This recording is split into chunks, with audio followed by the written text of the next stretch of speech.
All of this as the NRA continues to face heavy criticism from the mainstream media and those who want new gun laws, including media outlets that regularly get basic gun facts wrong. Dan Bongino is an NRA TV contributor, joins us live to talk about that. Dan, great to see you tonight.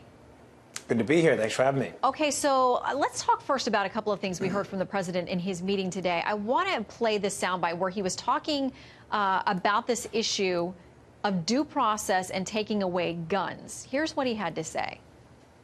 It takes so long to go to court to get the due process procedures.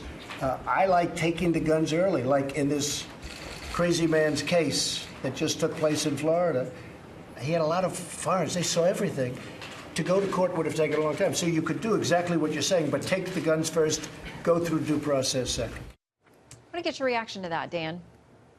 Well, that's not what due process is. I'm a big supporter of the president. I think his heart's in the right place. But due process is not taking the firearms first and then going to court second. Now, having said that, Shannon, if it's a clear case, when I was a New York City cop, we had an emotionally disturbed person rule, the Baker Act they have in Florida, where if you're a danger to self or others, that's different. You can remove the weapons, but due process to permanently remove someone's constitutional right, listen, that's a big deal. Due process is going to court first, and I think we have to be clear on that. We still live in a constitutional republic.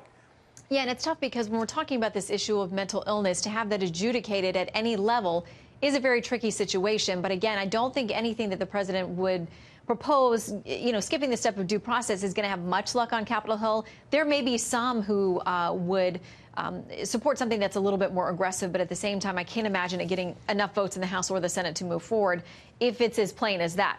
All right. Also, we have the media talking about guns, how they work, how you use them, what they are, a lot. I want to play a little bit of a couple of things that we got from CNN and let you talk about the information they're spreading. Now, those are single shots. If I wanted to fire this on full semi-automatic, all I do is keep firing. For a woman, where are you going to hide that gun during the day? If you wear a dress, if you wear a skirt, are you going to have to wear a jacket every day with a belt and a holster the way a detective, on duty would do? As a woman, I can say there are ways, but for a lot of folks out there, they look at these commentaries, and we could start on the holster situation, the wardrobe situation, and then go back to the gun situation. I mean, do you think that these people don't understand what they're talking about? Is it accidental or intentional misinformation? You know, Shannon, those two clips you played are epidemic in the media today. And now you see why a lot of law-abiding Americans who just want to be left alone, they did nothing wrong with their firearms at all. They just want to be left alone. Why they see this as more, this is important, more than just a war on firearms. This is a war on their culture in general. And clips like this don't help. What the heck is a full semi-automatic, as that guy said in the clip? What is that? A full semi-automatic? I've never seen such a thing. Semi-automatic, meaning trigger pull, one round. Automatic, trigger pull, rounds keep going till you stop empty pulling it. That's it, till you empty the firearm, till the magazine's empty, or till you stop depressing it. I mean, they don't know what they're talking about. And then, we had in the second clip, and I know that guy, I like him, he's got a great history of service with the FBI, but where do women hide their guns? I don't know. Have you asked one? I have. I know exactly a number of places they hide weapons and holster them. Guys have the same issue down here in Florida when you don't have heavy jackets on. I mean, it was really just a sad thing to say, and it points to the fact that, again, just summing this up, this is more than just about guns. Americans see it as a war on their culture and elitists in D.C. trying to tell them how to live. Yeah, I want to read a couple of tweets that come from Lois Beckett, who is a gun beat reporter for The Guardian. She's not conservative, but she understands, at least she doesn't appear to be, she understands where people are coming from. A couple of tweets from her. She says, if you're a gun owner and you're seeing blatant errors and exaggeration and a tone of hysteria in the media about a consumer product that you own, about something that is in your house, why should you trust journalists reporting on other issues you might not know firsthand?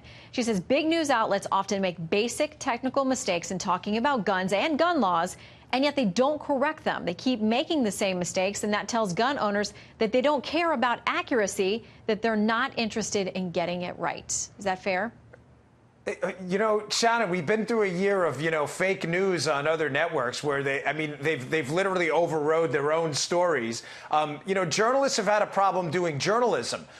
Journalists doing gun stories is almost comical. We had the famous USA Today chainsaw bayonet thing. I swear to you, I thought that was a joke when I first saw it.